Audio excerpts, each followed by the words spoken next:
Well, Toronto's popular and lucrative Gay Pride Festival did not make the funding cut this year. Ottawa will not contribute to the annual event, we've heard, and Pride Toronto executives say they feel the reason is simple. They say Conservatives just don't want to invest in gay arts and culture. But Industry Minister Tony Clement spoke with us here on CBC News Network earlier and said that's not the case, and he defended the reasons behind the funding cut. We look at each proposal by the applicant on its merits, and I also have to counterbalance, relative need. In Toronto, the two events that are being funded, the Luminato Festival and the Royal Agricultural Winter Fair, certainly made very, very strong cases.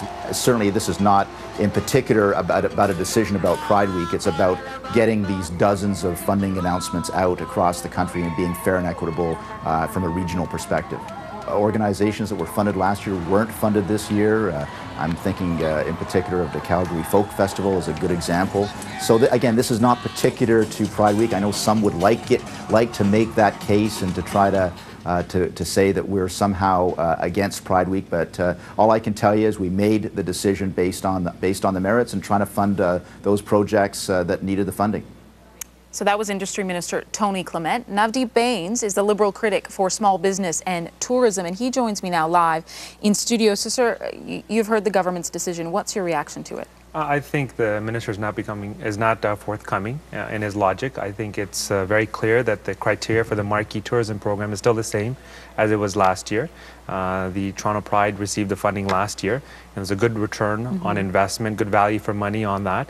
And that's the objective of the program, is to make sure that it helps stimulate opportunities in the economy. And I don't necessarily agree with the minister's logic. Well, he did say that other things like the folk festival out west has not been funded, but he also made the point that the Toronto Pride Festival and Parade really successful events. So couldn't you say that the money could be better spent fostering interest in newer, more events that are struggling?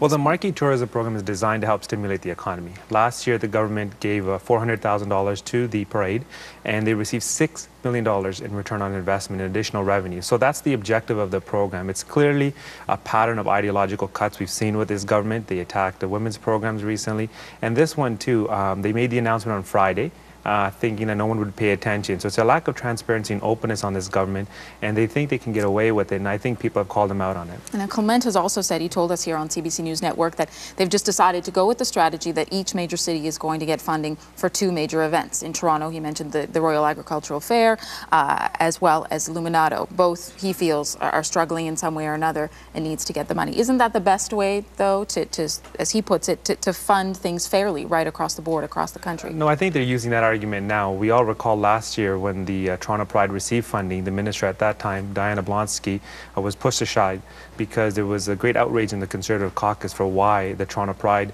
received funding for this. And the objective of the program, which is a two-year program, is to really help market certain tourism events. With the World Pride Parade coming in 2014 to Toronto, I think this is an excellent opportunity for the government to make a worthwhile investment.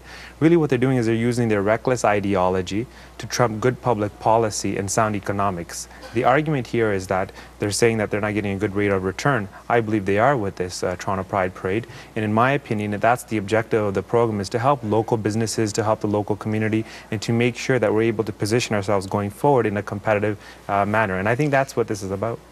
As you mentioned, it's a two-year program. It is going to wrap up after this year. And the fact is, Minister Clement has said this as well, that funding cannot be given to every single event, every group that needs it. So if you disagree, obviously, with the government's approach on this one, how do you think the criteria should play out? What should the criteria be for giving out this money then? Well, first of all, there are some repeat recipients, like the Calgary Stampede, for example, so I don't necessarily buy that logic. Secondly, the criteria and the design of the program is still the same as it was last year, so why wouldn't the Toronto Pride funding receive money? The only thing that was different is the outrage from the Conservative caucus. So what I believe is that this is really driven on a certain ideology, a right-wing Republican model ideology they want to promote, and they're looking at the economic return of investing in certain programs. And I think the investment in this Toronto Pride Parade is so important because it does help local businesses, it does help generate a lot more money. I think that's their criteria. That was a criteria last year. It's the same criteria this year. The government, I think, is backpedaling here and trying to create a smokescreen here by saying that they're trying to be regionally fair and equitable, but I don't buy that argument. Well, Navdeep Bains, we've heard your side of the story as well as the government's. Thanks for making time for us on this Mother's Day. Thank you very much. Thanks so much. That's Navdeep Bains in studio with me. And coming up, as we head to break,